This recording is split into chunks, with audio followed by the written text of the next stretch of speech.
Welcome to the Common Man Football Show. My name is James Coburn, and today's episode, we have a listener request from George Villalobos. He says, "Great video, James. Hey, can you do an analysis of quarterback Jake Fromm from Georgia? I think he could be playing and succeeding on Sundays in a couple of years. He almost broke Deshaun Watson's record when he was in high school."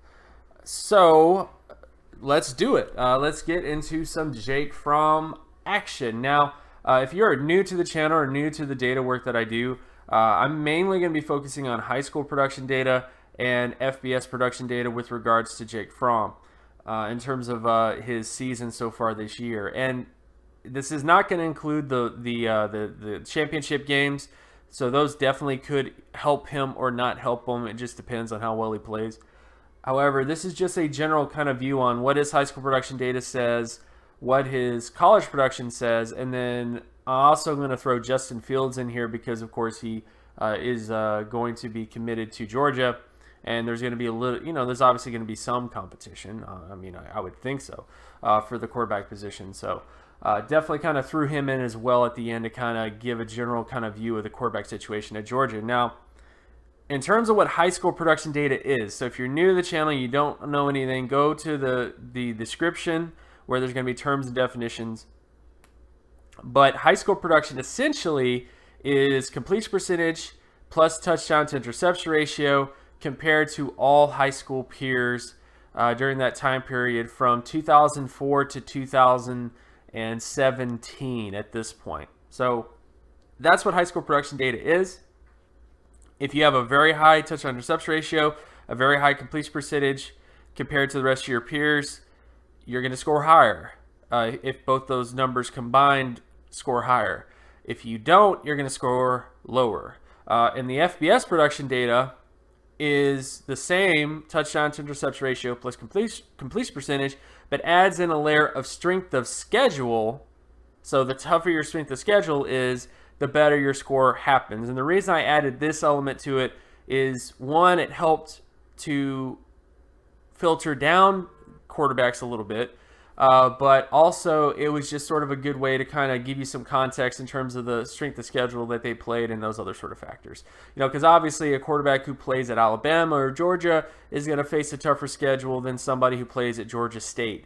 And you need to have a way to account for that. And strength of schedule data does do a fairly decent job of at least adjusting a bit for that type of disparity there.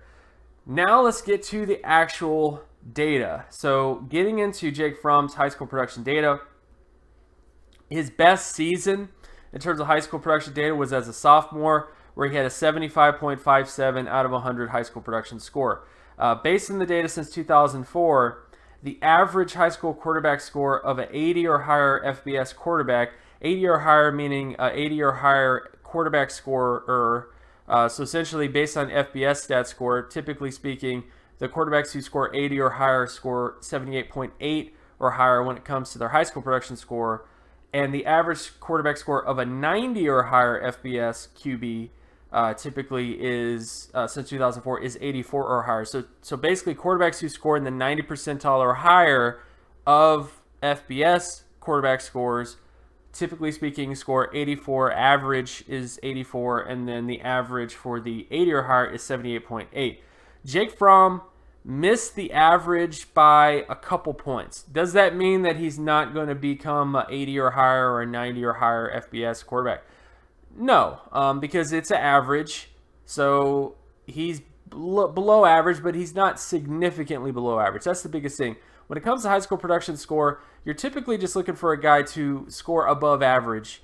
And when it comes to long-term starting quarterbacks as well, the threshold is 69 or higher when it comes to long-term starting quarterbacks.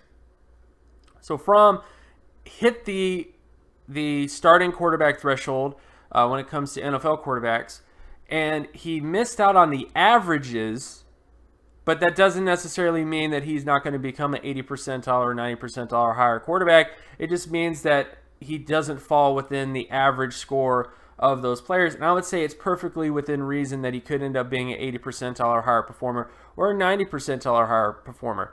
Now, when you actually get to how he actually performed, his quarterback score this year was a 61.31 out of 100.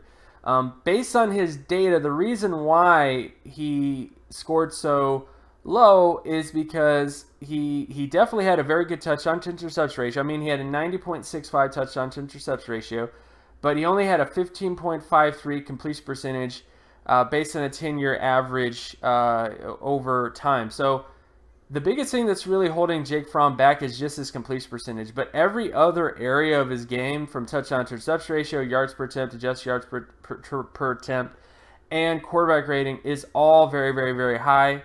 It's just a matter of getting that completion percentage up. And keep in mind that this is his first year as a starting quarterback. Not every quarterback who was ever good had a exceptional freshman year. Even Peyton Manning wasn't Peyton Manning until his second year when it comes to Tennessee in terms of his overall quarterback score as well. And I'm not saying he's Peyton Manning, but I think you guys get the point. So Jake Fromm definitely has some things very promising to say about him. His high school production score is definitely decent. He has an area of his game that I think he needs to improve upon, but I do think that there is a lot of potential here that he could end up being even better into the future. Now, when you throw Justin Fields into the mix, so now we're getting into Justin Fields, his high school production score was 71.23 out of 100. So he had a basically he had a lower high school production score compared to Jake Fromm. And same thing with the averages. You know, didn't quite hit the average for 80 percentile or higher, didn't quite hit the average for 90 or higher, excuse me. So essentially, Justin Fields is a guy that I would not necessarily say is guaranteed to challenge and give a fight. Now, I will say they are close. I mean, Justin Fields definitely is close. As I told you before, the starting quarterback threshold is 69 or higher, so Justin Fields definitely hits the starting quarterback threshold. But the one thing I will say about both these quarterbacks is that neither one of them hit the 84 or higher standard, high school quarterback standard, which is where every single multiple Pro Bowl quarterback since 2007 hit. So every quarterback, Matt Ryan, Russell Wilson, Cam Newton, Andrew Luck, every multiple Pro Bowl quarterback from 2007 to now had at least an 84 or higher high school production score. So that's the only area where Fromm falls back a bit or fails a bit, is that area. And the same thing with Justin Fields. I will say this could be a very interesting quarterback battle, but I do think that Jake Fromm has performed well enough this year, you know, when you look at his overall data, that if he just improves that completion percentage data, then I think he definitely could be someone very interesting, to say the least. So I think the future is bright for Jake Fromm. I don't quite see him as a multiple Pro Bowl or multiple All-Pro type quarterback unless he was to become a ultra outlier type of guy, which can happen. I mean, I'm not denying that, but I'm just saying that he would have to become something that has not happened yet in the last since 2004 at least. So or 2007 NFL draft class specifically.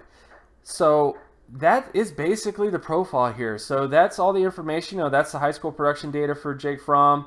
Of course, the FBS data for him, and then of course discuss Justin Fields a bit.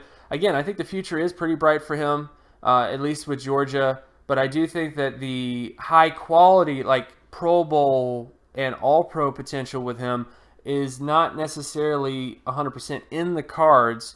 Because he didn't quite hit the level that he needed to hit at the high school level, specifically talking about his touchdown to interception ratio plus completion percentage at that level of competition, which is the standard at which that I'm grading this guy at. So he may have had a ton of yards or a ton of touchdowns or whatever, but based on the standards that I'm basing my data on, he didn't quite kind of fall into that category. And of course, my name is James Coburn. You can find my other work at draftcoburn.wordpress.com. You can also follow me on Twitter at Geometrics. And if you like this content and you want more content like this, be sure to leave a like and subscribe. Share this video as well with anybody that you know. And I'll talk to you guys in the next video. Peace.